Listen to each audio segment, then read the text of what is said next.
Welcome to the City Current Show, powered by Higginbotham Insurance and Financial Services. I'm your host, Jeremy Park. Our mission at City Current is to power the good, and we do that through positive media, events, and philanthropy. This show features interviews with a mix of business and community leaders who discuss important efforts, trends, lessons learned, and ways to get involved so we can learn more about our community and work together to make a difference. Now, on to the show. We're always honored to bring you inspiring stories of individuals and organizations making a difference, empowering the good. And that's why we're honored to have with us Trina Frierson, CEO and founder of Mending Hearts. How are you doing? Oh man, Jeremy, I cannot complain. I thank God for everything. It's just a blessing to be in this city right now. Nashville is so inspiring, and the people in it, we're small but yet mighty here in this city, and I'm just grateful to be a part of it. I'm so grateful for Mending Hearts, which is our 501c nonprofit organization that assists homeless, indigent women with substance use and mental illness. And so we are one of the largest leading nonprofit organizations for co-occurring women. And, I'm just excited to be on the journey along with my colleagues and team members. And, I think God has given us the best gift is to reach back and help others. Well, you are a source of inspiration. You and your team do amazing work to power the good. Let's take it back to 2004. Give us a little bit of history and what led you to launch Mending Hearts. Wow. I tell you what, wow, you went back there, right? I thank God for my past mistakes. I happen to be a woman who was addicted, homeless, found myself in the vicious cycle in and out of jails with my addiction. And I'm grateful, for the institutions who had programs and services for rehabilitation back then. And I found myself, engaging in one of the programs. And I want to thank those counselors out there that really gave me the motivation to want to change and helping me look at, life in a different perspective. That program is instilled in me to this day. I know several women who were there back with me who are still successful today as a result of that program. But the beauty of that program was it was a long-term program. And I think for me, my belief of long-term recovery support services is the way to go. And so one of the things that happened along the way as I was released from jail, I found out that there was a program for women just like me. And going into that transition of getting into housing with services, I cannot imagine a better handoff coming out of incarceration and going into a transitional program. And today, we call those programs halfway houses, sober living programs, recovery support housing. And so that was the best handoff for me, and getting in there and seeing other people who had lived previous lives as I did, but now they were on a journey to recover. And so for me, it was those women who really paid it forward, who really empowered me and enhanced my recovery along the way. Not having a job, food, family support. Those are the things that those people gathered around and wrapped their arms around me and supported me along the way.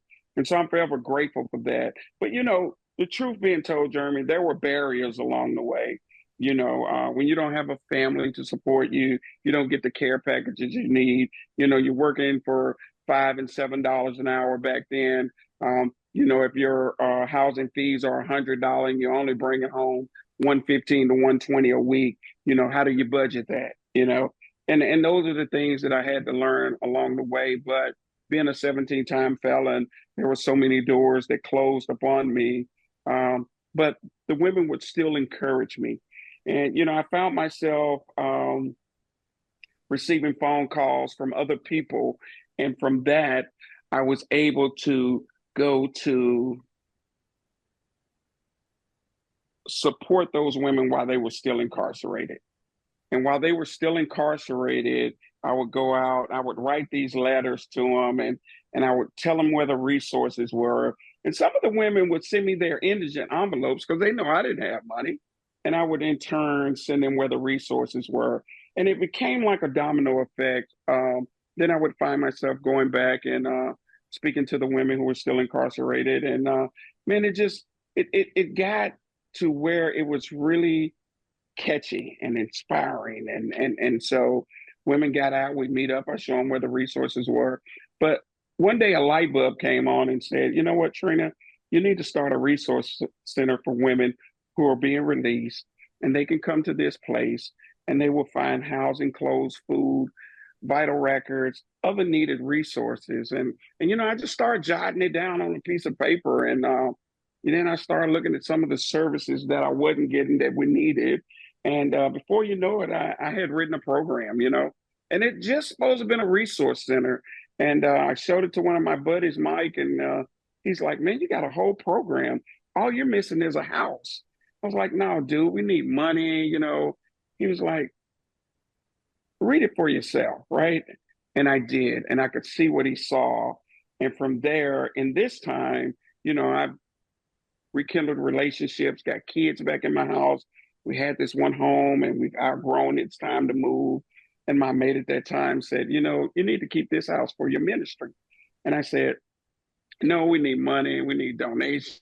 Like, listen, you got to trust God. What about we use all the money we don't need to live on so these women can come in here and have a place? And, you know, Jeremiah said something real crazy. I was like, you know, I just started making legal money and now you want me to give it away? And, you know, she was like, you know, if you take care of God's people, he'll take care of you. And I said, okay, I'm going to try it. If it don't work, I'm going to blame you. Right.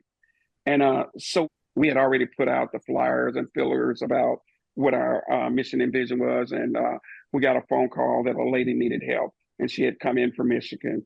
And we met the lady, and man, she drove on our heartstring. And from there, man, she ended up staying with us while we were in transition.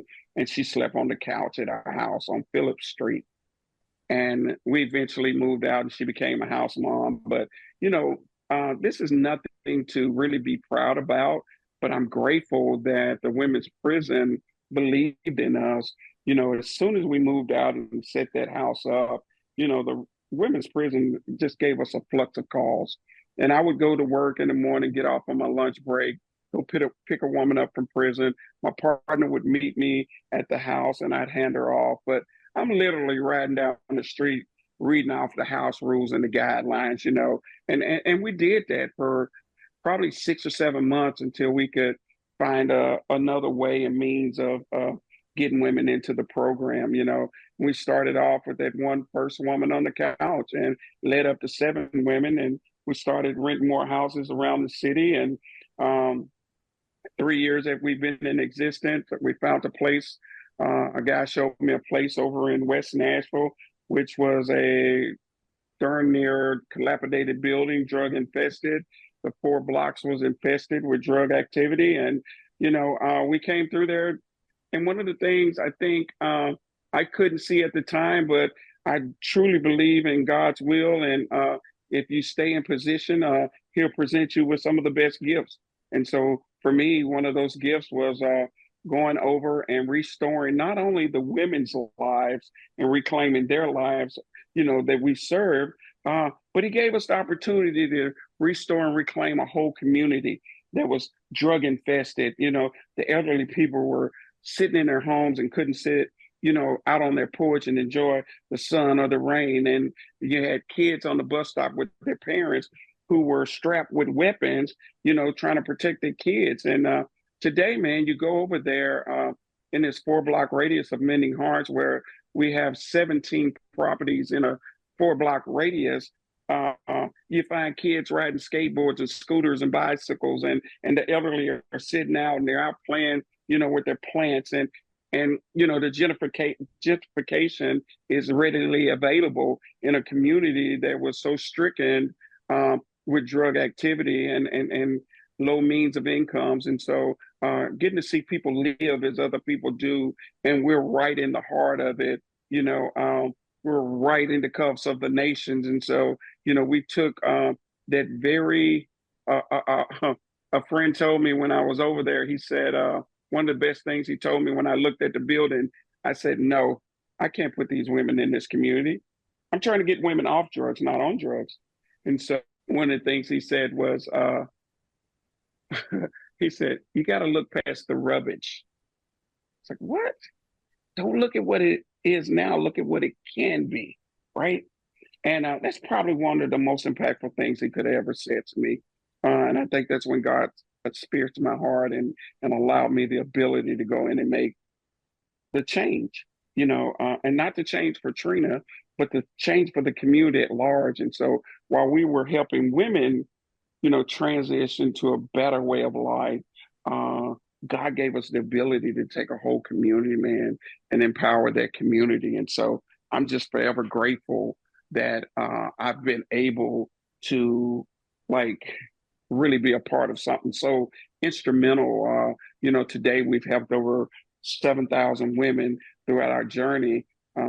We went from 7 women to over helping 7,000 women. We have 110 bed capacity. And, we're just not a transitional or sober living. We are a full continuum of care, meaning we have detox, residential treatment, intensive outpatient, partial hospitalization, a peer program, moms and kids. And whoever thought that, I'm so grateful that I a piece of tangible evidence for other people today, because where we come from, people have counted us out, and whoever thought, Jeremy, that a 17-time felon, ex-con, jailer, however you want to call it, would be in position like this to not only restore communities but other people's life. And now I'm in a place where I have 40, soon to be 70 staff members, that one is a medical doctor. Whoever thought that I had the ability to hire a medical professional to join my team, as well as nurse practitioners, clinicians, therapists, counselors. And, these people are so much smarter than me. But I'm so grateful that God gave me the ability to join hands to bring in team members who had the mission and vision to help other people. How can the community help Mending Hearts? I always tell people the best gift is your gift. And your gift, Jeremy, may be that you have a medical background, you're a clinician, a counselor, or something. You may want to bring over bed in a bag, extra large twins, right? Because we are nonprofit, we know that monetary contributions is always a must. But I love relationships, Darren. I love relationships. And I think that oftentimes relationship is more impactful than the dollar that you may get one time of a year, because your services that you bring within your relationship will take out a whole line item in my budget. And we never imagined that. And so definitely visit our website at mendingheartsinc.org. You can also always call me at 615-668-2260. Our main number is 615-385-1696. But there's just a ton of things that I love for people to come and bring their gifts.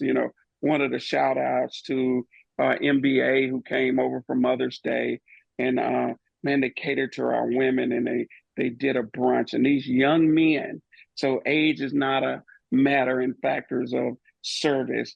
They brought over the food, and they set the table and the flowers, and they inspired these women. And we got women still talking about that.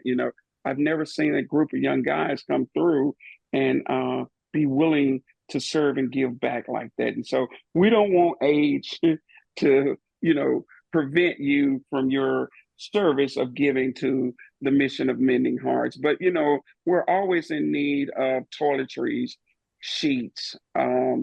Again, bring your friend group over and let's have a lunch. Let's do a nail day. Come out and help us plant flowers. We always need landscaping. There's just so many things that we can't list them all. So I always tell people, You know, our best gift is your gift, and your gift may not be the gift we're looking for. You are a change maker, a source of inspiration for sure. Thank you for all you and your amazing team do to power the good. Thank you for coming on the show. Thank you.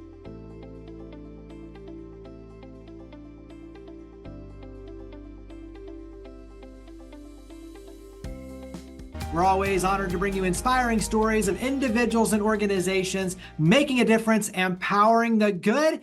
And in this case, we're honored to have with us a 2024 Torch Award winner with the BBB serving Middle Tennessee and Southern Kentucky. We have Dr. Drake Dudley. He's the founder and CEO of Nashville Smiles Up Dentistry. How are you doing? I'm doing fantastic. And yourself? Doing well. Congratulations on the honor. And when you talk about celebrating ethical behavior, giving back in the community, making a difference, that's what the Torch Award represents. And so congratulations for that honor and distinction. Let's start out with a little bit of your background, a little bit of your story, and what led you to launch Nashville Smiles Up Dentistry. I was born in Illinois. I was raised in Memphis, Tennessee. I'm the youngest boy of 9 siblings. The baby boy per se. I have a younger sister.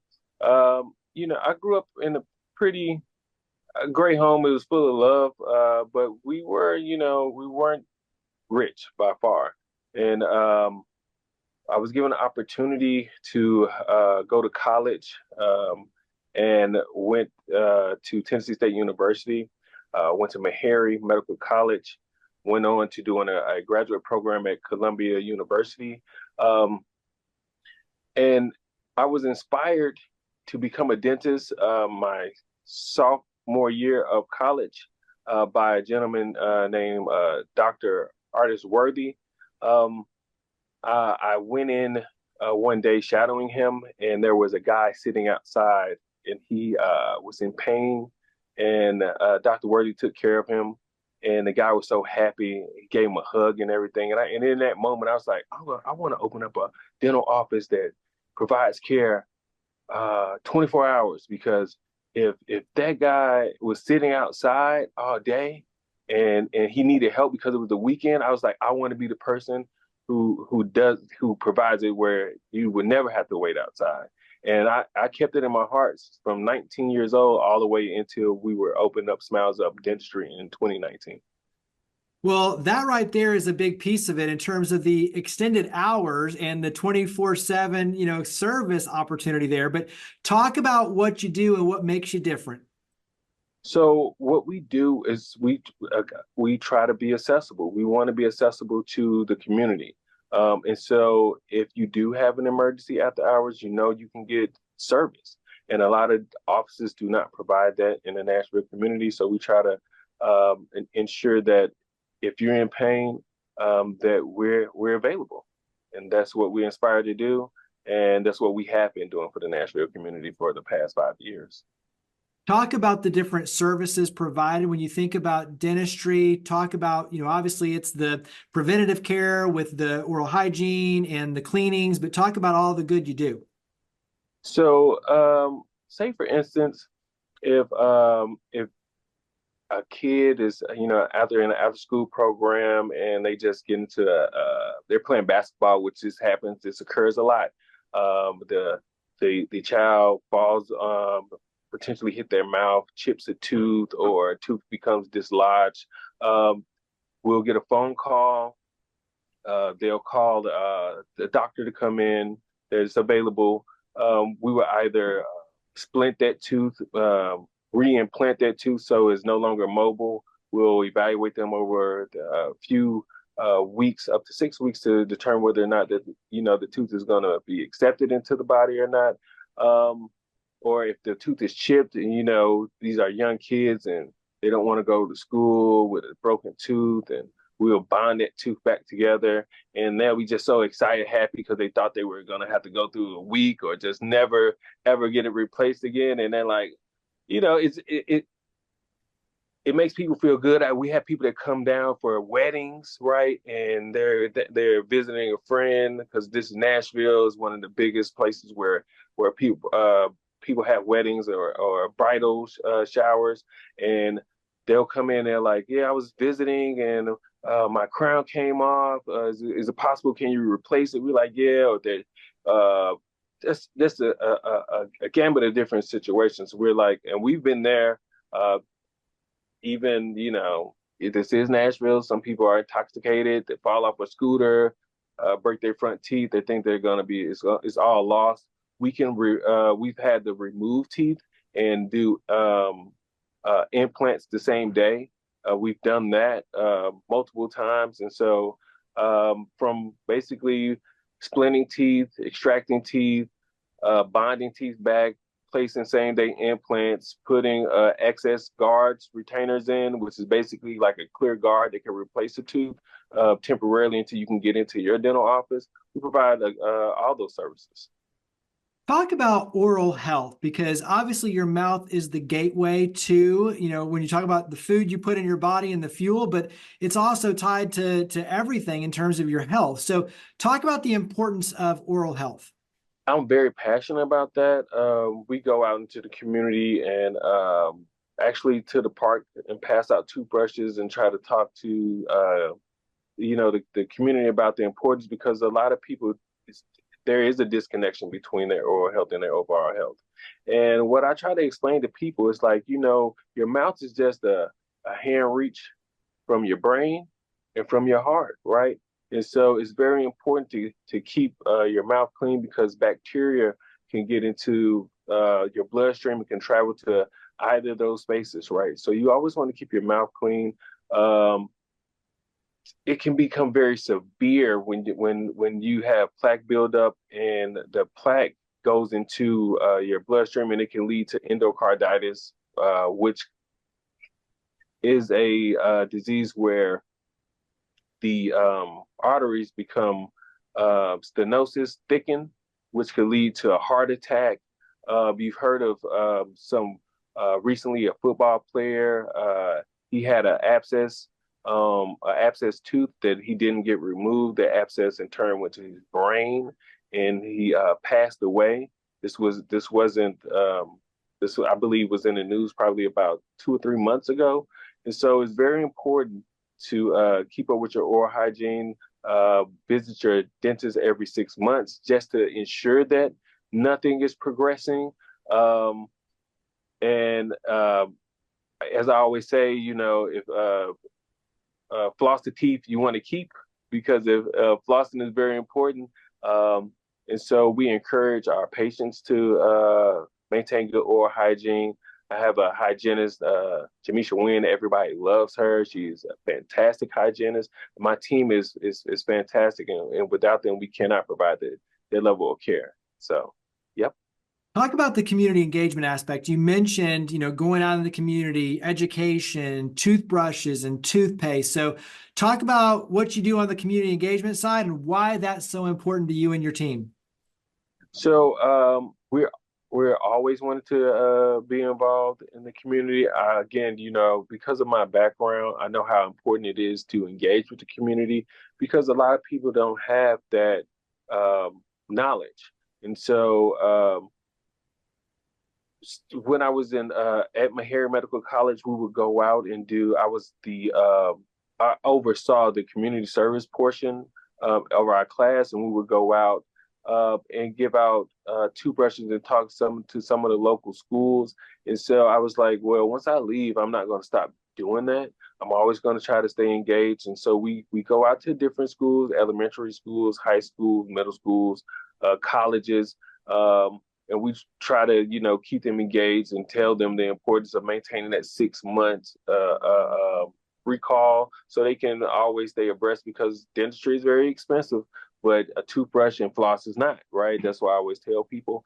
And so, and doing it for so long, we target 2 main months. Okay, the month of October is known as Dental Hygiene Month, and February is Dental Children's Month. And so in both those months, we aim to give out at least 20,000 toothbrushes to the community at large.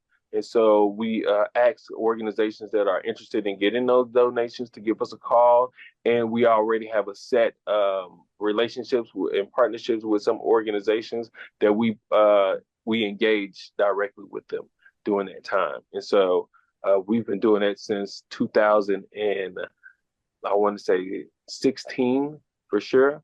And it's been fantastic. We've gotten a lot of good feedback from the community and in doing that, and so that's why we continue to do it. And my staff loves getting involved with that. Just going out and speaking directly with the kids. I think they get a lot of from that as well. It's just not going to work and feeling like yeah, we're trying. No, we are actually being engaged. And I think that we all get something out of that. Dr. Drake Dudley, founder and CEO, Nashville Smiles Up Dentistry. Congratulations again on being a 2024 Torch Award winner. Thank you for all you and your amazing team do to power the good. Thank you for coming on the show. No, I appreciate you so much and for the opportunity to speak. And I love what you guys are doing at cityCURRENT. And you guys have a fantastic rest of the week, month, and year.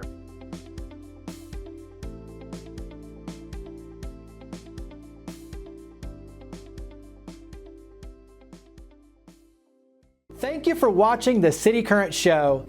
To learn more about each of the guests, to share your stories of others, leading by example, or to watch past episodes and more media focused on good news, visit our website at citycurrent.com or follow along on social media using the handle or hashtag citycurrent.